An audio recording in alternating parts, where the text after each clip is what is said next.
ድምፂ ኤርትራውያን ደቂ ኣንስትዮ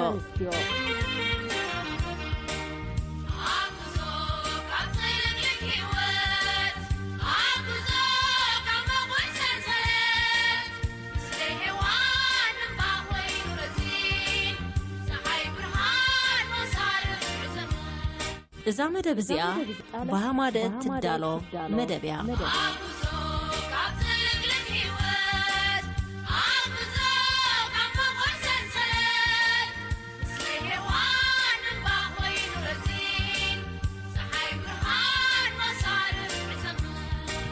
ድምፂ ኤርትራውያን ደቂ ኣንስትዮ عزوز سلامتنا كابزي كاب راديو دمز إرتراوያን ደቂ ኣንስትዮ ተቐበሉ ዝኸበርኩም ንምምሃርን ንምዝንጋዕን ተዳሊና ኣለና ክሳብ መፈጸምታ መደብና ምሳና ሓቢርኩም ክትጸንሑ ብኽብሪ ንዕድም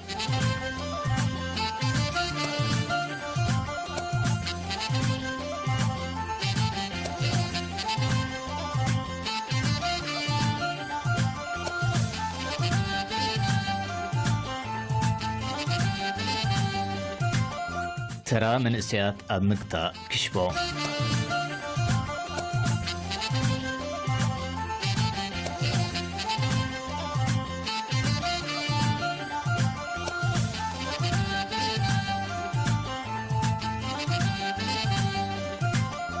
كم زفلت حبرتسبنا استفلالي هابتام زخنه ባህልን ልምድን ዝውንን ጭዋ ሕብረተሰብ እዩ ይኹን እምበር ካብ ነዊሕ እዋናታት ሒዙ ኣብ ውሽጢ ማሕበራዊ መናብሩ ብልምዲ ክትቀመሎም ዝጸንሐ ሓደ ፈጺሞም ክውገዱ ዘለዎም ካብ ብሱል ጥረ ዝኾኑ ጎዳእቲ ልምድታት ግና ኣለዎ እዞም ጎዳእቲ ልምድታት እዚኣቶም ድማ ካብ ግዜ ናብ ግዜ ኣብ ልዕሊ ደቂ ኣንስትዮ ኣካላውን ስነ ኣምራውን ማህሰይቲ ከውርዱ ጸኒሖም እዮም ሓደ ካብዞም ጎዳእቲ ልምድታት ኢልና ንጽውዖ ከዓ ብዓብዩ ምኽንሻብ ደቂ ኣንስትዮ እዩ ክሽቦ ደቂ ኣንስትዮ ካብ ናይ ደቂ ተባዕትዮ ክሽቦ ኣዝዩ ዝተፈለየ ኣብ ርእሲ ምዃኑ ኣብ ልዕሊታ ጓል ኣንስተይቲ ዘውርዶ ሳዕቤን ከዓ ብኡ መጠን ቀሊል ኣይኮነን ንኣብነት ዝተኸንሸባ ደቂ ኣንስትዮ ረኽሲ ሽንቲ ቃንዛ ኣብ ግዜ ፆታዊ ርክብን ፌስቱላን ከጋጥመን ይኽእል ዝተኸንሸባ ደቂ ኣንስትዮ ኣብ እዋን ሕርሲ ኣዝየን ሽግራ ካብኡ ሓሊፉ ድማ እቲ ኣብ ልዕሊአን ዝካየድ ክሽቦ ንህይወተንን ህይወት ናይቲ ዝውለድ ህፃንን ክኸልፍ ዘለዎ ተኽእሎ ገዚፍ እዩ ብሓፈሻ ክንሪኦን ከለና ድማ ምኽንሻብ ደቂ ኣንስትዮ ኣብ ጥዕና ኣብ ቁጠባ ብሓፈሻ ከዓ ኣብ ኩሉ መድያት ምዕባለ ናይ ሓንቲ ሃገር ገዚፍ ሃስያዩ ዘውርድ እዚ ጎዳኢ ዝኾነ ባህልን ልምድን እዚ ሓንሳብን ሓዋሩን ጠፊኡ ነበርያ ነበረ ክኸውን እንተደኣ ኮይኑ ድማ እዞም ድልድል መሰጋገሪ ወለዶታት ዝኾንና ሃባር መንእሰያት ይግባእ መንእሰያት ናይ ባህር ለውጢ ኣምፂና ምስ መማሃርትና መሳቱና ኣባላት ስድራ ቤትና መሳርሕትና ወዘተ ብዛዕባ ሳዕቤን ናይዚ ድሑር ባህልን ልምድን እዚ ብግሉጽነት ይህን ክንበሃልን ክንዝትን እንተደኣ ክኢልና ከዓ ክሽቦ ደቂ ኣንስትዮ ኣብ ዝሓፀረ ግዜ ሙሉእ ብሙሉእ ክጠፍእ ዝኽእል እዩ ነዚ ንቁጠባዊ ዕቤት ሓንቲ ሃገር ብሓፈሻ ንቁጠባዊ ዕቤት ደቂ ኣንስትዮ ከዓ ብፍላይ ዓንቃጽ ዝኾነ ድሑር ባህሊ እዚ ንምጥፋእ ድማ ይጽናሐለይ ዘይበሃሉ ዕማም ምዃኑ ክንግንዘብ ይግባእ نحنا أبز مدرخزي نركب من سيادكا كم تركبتن أركبتن ناي تاريخ متن نزي كعكب زي قبقو دحور لمدزي كابسرو نمحاون وجد نمبالن قربنتنا كنرقاقت يدلي أبزي كنستوعلو زلنا نقرنتو اللقاء بغندو هاسيا قوالنستيتي هاسيا ملا حبرة السب مخانيوم مانياتو حانت تعيت أدى تعيت سدرابيت دما تعي حبرة السب ناي مهنات زلون تقولو عبيس لزخنين እዚ ንዝኾነ ይኹን ኣካል ሕብረተሰብ ዘይርብሕ እኳ ደኣ ካንሰር ናይ ብልጽግናን ዕብየትን ዝኾነ ሃሳይ ልምዲ እዚ ንምዕሪ ተሳትፎን ብቕዓትን ደቂ ኣንስትዮ ኣብ ህንፀት ሃገር ኣሉታዊ ጽልዋ ስለ ዘለዎ ኣብ ምግትኡ ጥራሕ ዘይኮነ ኣብ ምጽናቱ እውን ነፍሲ ወከፍ ዜጋ እጃሙ ከበርክት ይግባእ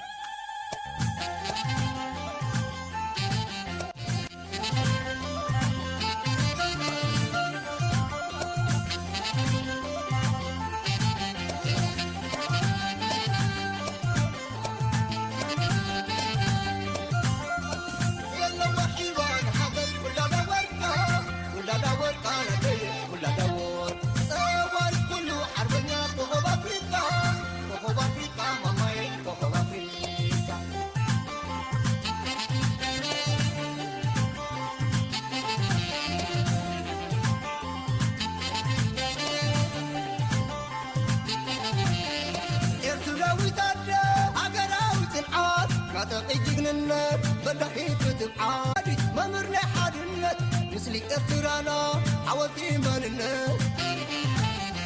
ونوتني عوضنا كندل عينا سنة مريح بالعيني لي حاضرنا دحنا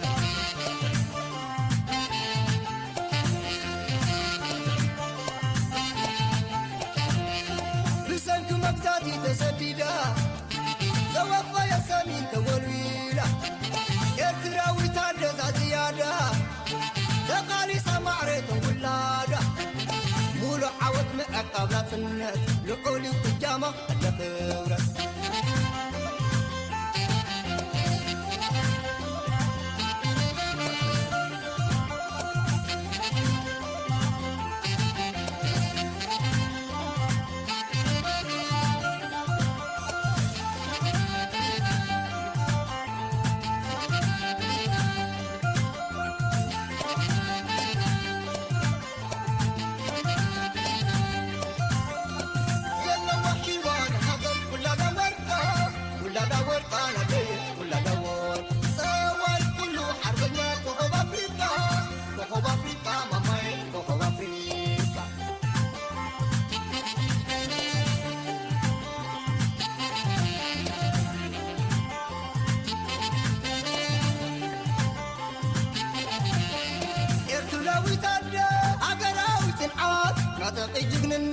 بدحيت تبعات قررت ولادي ممرني حرمت مثلي إرترانا عوضتي مننت ونوتني عوضنا خلينا ينزلنا مريح بالعيني لي حاضرنا دحنا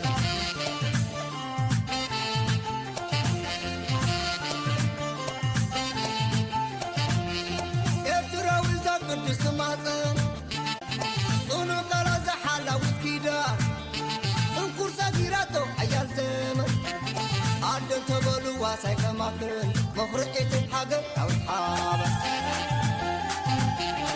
سي إرتراوي تادة أقراوي تلعات إرتراوي تادة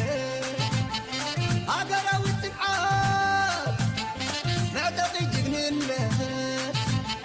بدحيت وتبعات زي فتحت العادسة أدى حرس نبري قدوسي وطنا يقانو زفري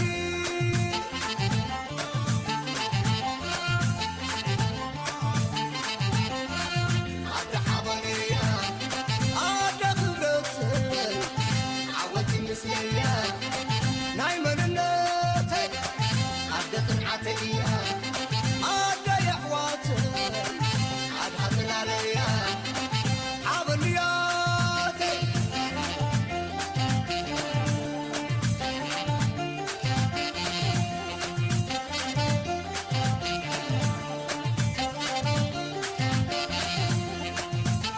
إدراوي تقدر أقراوي تبعات معتقي جنينة بدحيت وتبعات زي فتحت العادسة أدى حرس نبري قدوسي وطنا يقانو زفري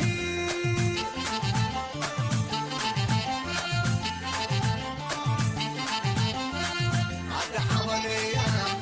أدى خبرتي عودتي مثلي أدى تبعتي أدى يا حواتي أدها تلاليا عبنياتي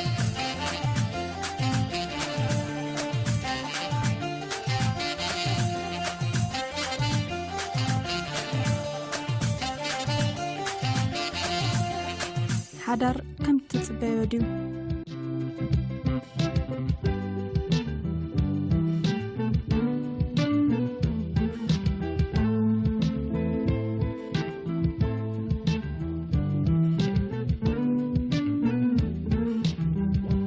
ኣብ መዓልቲ መርዓ ህይወት ፍጽምቲኣ እዛ ዕለት እዚኣ ከምቲ ኣብ ህይወት እትጽበዮን እትሓልሞን ሙሉእ ፍስሓ ሂባ ንመጻኢ ፍቕርን ሓጎስን ተስንቐካ ኣብ እዋን መርዓ ዓይኒ ንዓይኒ እናተጠማመትካ ዝእቶ ማሕላ ወይ ቃል ኪዳን ብህይወት ክሳብ ዘለኻ ብሓባር ክትነብር ምዃንካ ዝሕብር ስለ ዝኾነ ልዑል እምነትን ትርጉምን ኣለዎ። እዚ ኩሉ ተደማሚሩ ከዓ መዓልቲ መርዓ ንመላእ ኣባላት ስድራ ቤት ኣብ መኣዲ ሓጎስን ደስታን ተሓቕፎም። እዚ ክጥቀስ ዝጸንሐ እቲ ጽቡቕ ጎድኒ ናይ ሓዳር እኳ እንተኾነ ማዕረ ማዕሪኡ ግን ሓዳር ድሉን መሰረት ሒዙ ክዓብን ክሕይልን ክሓልፎ ዘለዎ ቡድሆታት ከም ዘሎ ምፍላጥ ኣገዳሲ እዩ። እቲ ምንታይ ኣብዛ ንነብራ ዓለም ከማና ብነፃ ዝወሃበካ ነገር ስለ ዘየለ። ንኣብነት ወዲ ሰብ ኣብ ወርሒ ክበጽሕ ዝኸኣለ ስለ ዝተማህለለ ወይ ስለ ዝደለየ ዘይኮነስ ተስፋ ከይቆረፀ ለይትን መዓልትን ምርምራዊ ጻዕሪ ስለ ዘካየደ እዩ። ሓዳር እውን ኣካል ህይወት ስለ ዝኾነ ንኽጽብቐልካን ንኽሕለልካን ክትፅዕረሉን መሰናኽላቱ ክትሰግሮን ግቡእካ እዩ። መጽናዕትታት ከም ዝሕብርዎ ዝበዝሑ መጻምዲ ሓዳሮም ከምቲ ኣብ እዋን መርዓ ብደስደስን ብሓድሽ ፍቕርን ተመሊኡ ዝነብር ኮይኑ ስለ ዝስምዖም ምስ ኣተውዎ በቲ ዘጋጥሞም ንኣሽቱ ብድህታት ሰንከልከል ምፍልላይን ይሓስቡን የስተንትኑን። ጠንቂ ናይ ዝኹሉ ድማ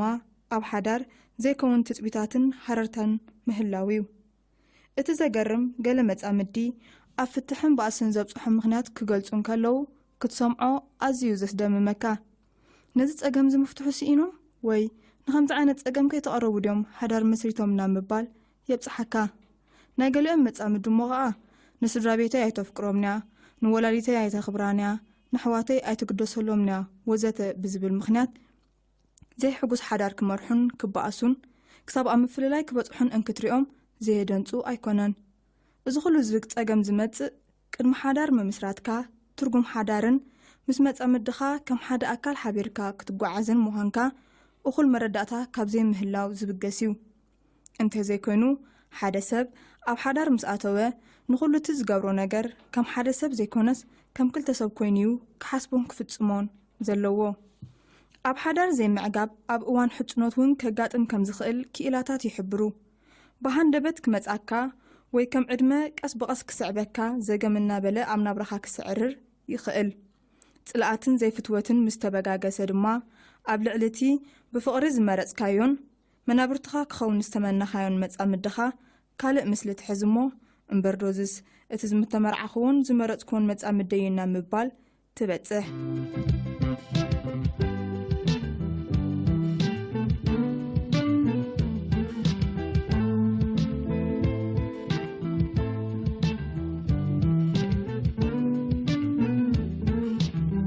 ሓዳር ምስ ኣተኻዮ ከምቲ እትጽበዮ ወይ ከምቲ ኣብ መዓልቲ መርዓኻ ዘሕለፍካዮ ዘይምዃኑ ምፍላጥ ዕዉት ሓዳር ኣብ ምምስራት ሓደ ስጉምቲ ንቕድሚት ከም ምኻድ እዩ። ቅድሚ ሓዳር ምግባርካ እትካፈሎ ዝነበርካ ፍቕሪ ኣብ ሓዳር ምስ ኣተኻ ከምኡ ምጽባይ ናብ ጌጋ መገዲ ክማስሕቆን እትብህጎን ከምቲ እትነፋፍቆን ብዘይቀላዓለም ፍቕሪ ትቋደሶን ዝነበርካ ኣብ ሓዳር ምስ ኣተኻ ከምኡ ክኸውን ምጽባይ ቁኑዕ መለክዕ ሓዳር ኣይኮነን። ምኽንያቱ ዘይክውነታዊ ትጽቢት ሒዝካ ምጉዓዝ መወዳእትኡ ግዳይ ፍሽለት ክገብረካ ኣብ መንጎኻን ኣብ መንጎ መጻምድኻን ድማ ቀስ ብቐስ ፍቕሪ ምጉዳል ኣኸቲሉ ናብ ዘይሕጉስ ህይወት ክሸመካን እዩ። ኣብ ከምዚ ዓይነት ናብራ ድማ ንምሉእ ህይወትካ ብሓባር ምጉዓዝ ይነውሓካን ዓቐብ ይኾነካን። ኣብ ዝምድና ሓዳር ዝዛሕተለ ፍቕርን ሓጎስን ዳግማይ እናተሓደሰን እናተሃንፀን ክኸይድ ይኽእል እዩ። ነዚ ንምግባር ግን ናይ ሓባር ጻዕሪ ይሓትት። ከምኡ እውን ንዝጎደለካ ፍቕርን ሓጎስን ናብቲ ቅድሚ ሕጂ ዝነበረ ደረጃ ምምላስ ካብቲ ምስ ካልእ ሰብ ናይ ኣምሰሉን ዘይርጉፅን ዝምድና ክትምስርት ምህቃን ይምረጽ። እዚ ማለት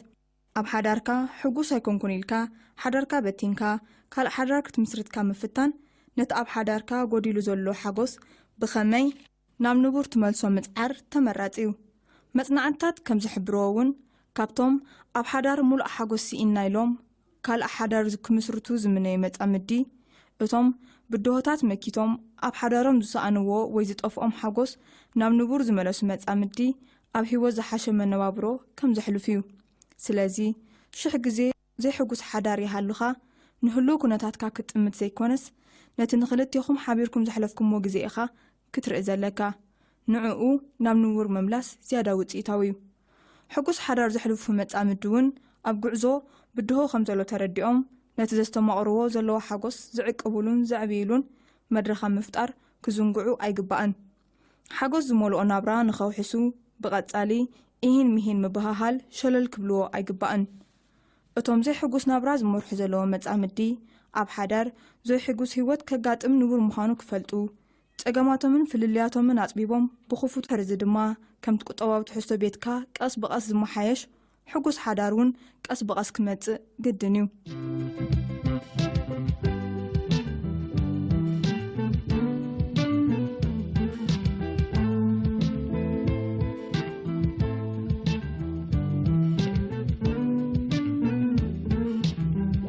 ሕጉስ ሓዳር ኣብ ምምስራት ኩሉ ግዜ ድሌታትካ ጥራይ ከም ዘይፍጸም ምፍላጥ ጽቡቕ እዩ። ድሌት መጻምዲ ኸውን ክፍጸም ከም ዘለዎ ምርዳእ የድሊ። ሓዳር ክድሕን ዝኽእል እውን ክልቴኻ ኮፍ ኢልካ ጠንቅታት ዘይመሰማምዒኻ ኣለሊኻ ምስ እትፈትሖ እዩ። ብብድሆታትካ ተስፋ ዘይምቑራጽን ኣሉታዊ ሰብ ዘይምዃንን እውን ሕጉስ ሓዳር ኣብ ምምስራት ሓገዝቲኦም። ተጸባጻቢ ዘይምዃንን ይቕረ ባህልን ምዃን ከዓ ሕጉስ ሓዳር ኣብ ምምስራት ዝለዓለ ተራ ኣለዎም። ብኩሉ ዓቕምኻ ንመጻምድኻ ፍቕርኻ እትገልጸሉ ፍሉይ መድረኽ ምፍጣር፣ በቲ ዝርዳእካ መገዲ ፍቕርኻ ካብ ምግላጽ ዘይምቑጣብ፣ ብሓጺሩ ምስ መጻምድኻ ኣዕሩኽን ፍቑራትን ምዃን ኣገዳሲ እዩ። ሓጎስ ኣብ ዘይብሉ ሓዳር ክቕጽል ዝደሊ መጻምዲ ከም ዘየለ ፍሉጥ ነገር እዩ። ሓዳር ከምቲ ዝተጸበኻዮ ዘይምዃኑ ተረዲእካ ንጸገምካ መፍትሒ ሜላታት ሃስቡ ምባል ደኣ እምበር ናብ ፍትሕን ምፍልላይን ዘይምጉያይ።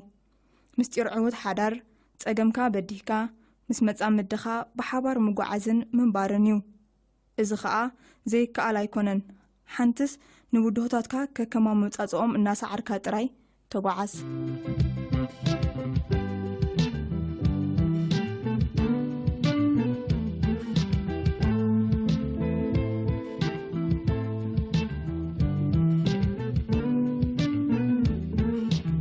ዕድመ ምስ ደፋእና እንጠዓሰሎም ነገራት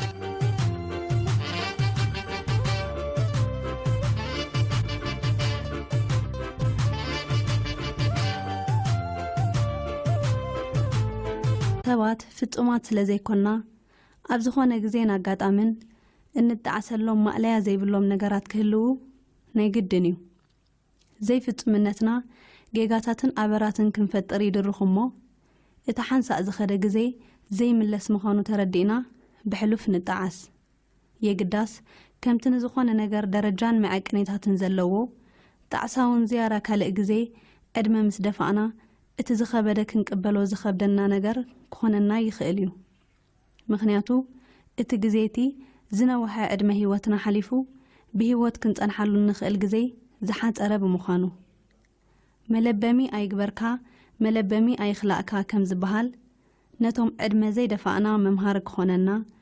ዕድመ ዝደፍኡ ሰባት ንሕልፎም እናጠመቱ ብዝያዳ ዝጠዓስሎም ነገራት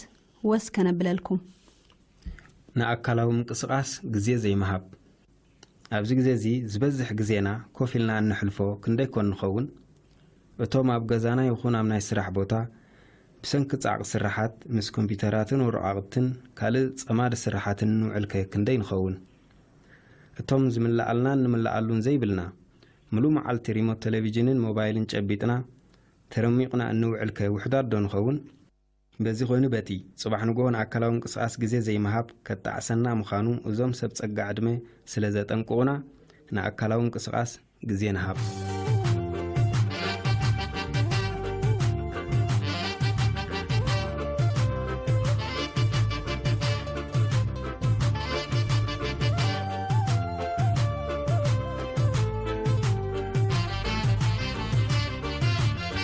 ግዜና ምስ እንፈትዎም ሰባት ዘይምሕላፍ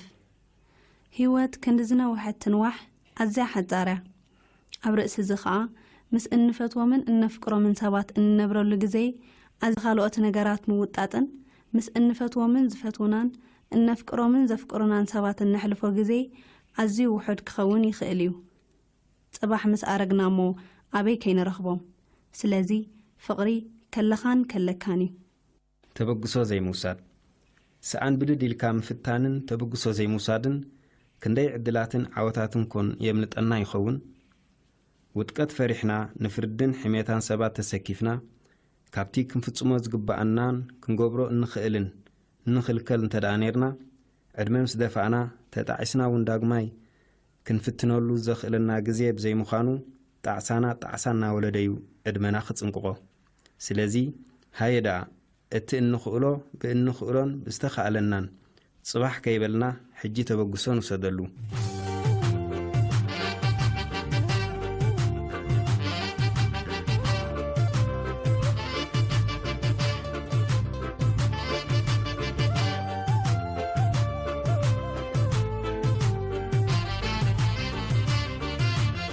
ቅርሕንቲ መሓዝ ሰባት ብተፈጥሮና ጎደለታት ብምዃንና ብዙሕ ጠገማት ክንርእን ብሽግራት ክንብዳህን ናይ ግድን እዩ ኣተሓሳስባናን ኣረኣእያናን ርድኢትናን ትሕዝቶናን በበይኑ ብምዃኑ ድማ ነንሕድሕድና ክንገራጮን ክንተሃሳሰን ንቡር ይኸውን እወ እናሓንሳ እውን እቶም ብዙሕ ጽቡቕ ዝገበርናሎምን ኣብ ሕማቖም ዘይወዓልናን ሰባት ዝያዳ ክብድሉናን ካስዩናን ይረኣዩ ይኾኑ እዮም የግዳስ ክሳዕ እንመውት ንነውሕ ግዜ ንዘለና ቅርሕንቲ ምሳና ሒዝናዮ ምጓዓዝከ እንታይ የርባሓና ምናልባት ነቶም መንእሰያትን ሰብ ማእከላይ ዕድመን እዚ ሓቅን ክሰራታትን ኣይረኣየናን ይኸውን እዩ እቶም ዕድመ ዝደፍኡ ግን ጽባሕ ዘጣዕስ ምዃኖም ዘዘኻኽሩና ዘለዉ ስለዚ ቅርሕንቲ ኣይንሓዝ ንኣሽቱን ከለና ብፍላይ ድማ ኣብዚ ግዜ እዚ ብሰንኪ ዓለቕሊቑና ዘሎ ቴክኖሎጂያዊ ሓበሬታ ንሕና ካብ ወለድና ንላዕሊ እንፈልጥ እንልብምን እንነቅሕን ጌርና እንርዳእን ንሓስብን ውሕዳት ኣይኮንናን ከምዚ ክብል ከለኹ ግን ወለድና ዝብልዎ ኩሉ ውፁእ ሓቅን ጌጋን ዘይብሉ እዩ ማለት እውን ኣይኮነን ንወለድና ክንሰምዕ ዘለና ንሶም ዝያዳ ስለ ዝፈልጡን ዝልብሙን ዘይኮነስ ንህይወት ዝያዳ ስለ ዝተመከርዋ እዩ ኩሉ ዝልጉስልና ማዕራን ተግሳጽን ከዓ ነቲ ንሶም ዝሓለፎ ጸገማት ከይንርእን ጌጋታቶም ከይንደግምን እዩ እዚ ሓቂ እዚ ምናልባት ዕድመ ደፊእና ወለዲ ምስኮንና ክንርድኦ ንኽእል ኢና ነቲ ዕድልን ነዞም ወለድን ክንረኽቦም ስለ ዘይንኽእል ማዕዳ ወለድና ንስማዕ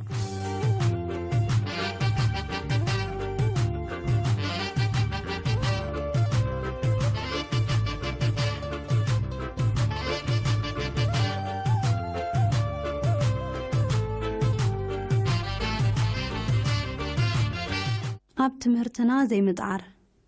ሰብ ብመጠንታ ኣብ ነብስ ወከፍ ደቂቕ ዝድልቦ ፍልጠትን ዘዋህልሎ ተመክሮን እዩ ዕቤቱ ዝምዘን ካብ ግዜ ናብ ግዜ ኣተሓሳስቦን ልቦኑን እንተደኣ ዘይሰፊሑ ይኣርግ እምበር ይዓቢ የለን ህይወትና ከዓ ኣብ ነፍሲ ወከፍ መዓልቲ ቁጥርታት ምድማራ ስለ ዘይተቋርጽ ምእራግ ዘይተርፍ ባህሪ ተፈጥሮ እዩ እቲ ሕቶ ኣብ ህይወት እንታይ ኣፍሪና ንሓልፍ ኣለና እዩ ትምህርትን ንዕኡ ንምርካብ እንገብሮ ጻዕርን ድኻምን ከዓ እዩ ነዚ ሕቶ ዝምልሶ ኣብ ግዜ ንእስነትና ንትምህርትን ፍልጠትን ዘድሊ ጻዕሪ እንተደኣ ዘይጌርና ጽባሕ ንጎ ዕድመ ምስ ደፋእና ብዙሕ ከነበርክቶ እንኽእል ነገራት ምንባሩ ብምርዳእ ዕድላትና ብገዛ ኢድና ብምቕታልናን ብኸንቱ ብምጥፋቕናን ክንጠዓስ ኢና ጽባቐና ዘይምፍላጥናን ዘይምድናቕናን ዘይገለጾን ክፉእ ዝበሃል ሰብ የለን ልክዕ ከምቲ ካልኦት ትሕዝቶና ኩልና ንናትና ጽባቐታት ኣለና ሎሚ ብደጋዊ ትርኢትና ተዳሂልና ዝበዝሕ ግዜና ንኻልኦት ሰባት ክንመስል ኣብ ኩሕለ ምሕሊ እነጥፍኦ እንተዳሃሊና ንኸፍእ እምበር ንጽብቕ ከምዘየለና ንውሽጥና ጥሒልና ሓቀኛ ምስልና ንዘድህዮ ቃና ሰሚዕና ክንፈርድ ንኽእል ኢና ጽባሕ ዕድመ ምስ ደፋእና ጽባቐና ዘይምፍላጥናን ዘይምድናቕናን ዘጣዓሰና ምኽንያት ከዓ ንጌጋ መልክዕና ክንኩሓሕል ንተፈጥራዊ ጽባቐና ምድዋናን ግዜና ብኾንቱ ምብኻናን እዩ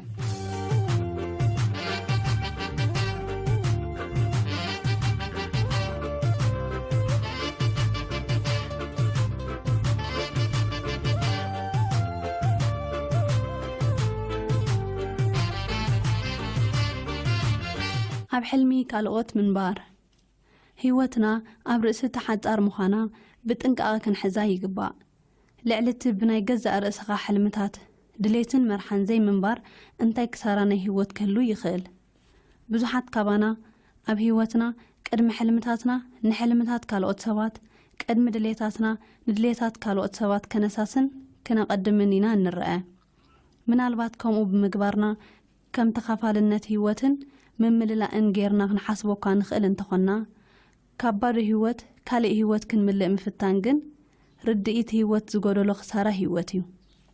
ብዋጋ ሕልምታትናን ህይወትናን መስዋዕቲ ብምኽፋልናን ድሌታትና ብምስኣናን ከዓ ወትሩ ዘጣዕሰና እኳ ክኸውን ዝኽእል እንተኾነ ብዝያዳስ ዕድመ ምስ ደፋኣና እንጣዓሶ ይበዝሕ ስለዚ ኣብ ሕልሚ ካልኦት ኣይንንበር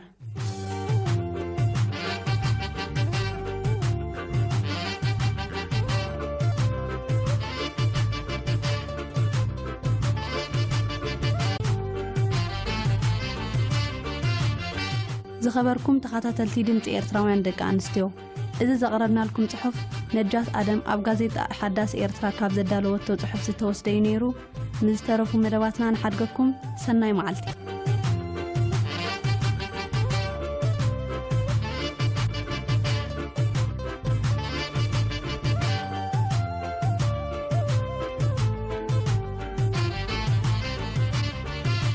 ዝኸበርኩምን ዝኸበርከንን ሰማዕትና ንሎሚ ዘዳለናዮ ይምህርን የዘናግዕን ይዝበልና መደባት ኣብዚ ይፍጸም ንዘለኩም ሓናፅር ርእይቶ ይኹን ሓበሬታ ናብ ማእከላይ ቤት ጽሕፈት ሃማድአ ብቁጥር ሳጹን ፖስታ 239 ቁጥር ቴሌፎን 11 83 75 ለኣኹልና ኣብ ዝመጽእ መደብ የረኽበና ድሓንቀኒ እዩ